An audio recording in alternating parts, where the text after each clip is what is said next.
Assalamualaikum geng. Hari ni aku bukan nak cerita pasal produk ke, nak iklan ke bukan. Tapi nak cerita pasal kedai korang. Kedai yang ada sekarang ni guna apa untuk lap meja diorang. Ni serai wangi daripada Afianif.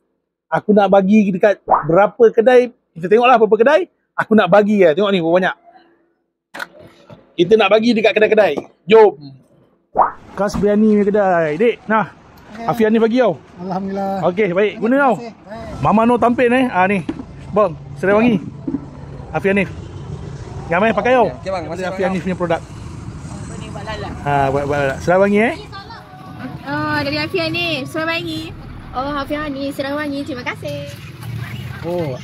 Afianif, serai wangi. Terima kasih. Afianif, terima kasih. Apa ni bang? Serai wangi Afianif. Okey bang, masih. Apa ni? Serai wangi Afianif. Terima kasih. Afianif, serai wangi. Terima kasih. Afianif, serai wangi. Terima kasih. Afianif, terima kasih. Terima kasih. Afianif, serai wangi. Terima kasih. Serai wangi, Afianif. Terima kasih. Afianif, serai wangi. Terima kasih bang. Serai wangi Afianif. Terima kasih.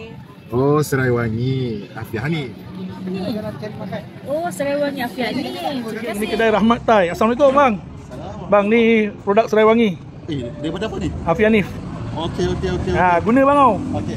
Korang boleh beli juga yang tong-tong tau, yang besar-besar pun ada. Tapi kalau nak lagi senang, kalau dapat dekat pasar raya yang terdekat. Macam ni, dekat Maidin.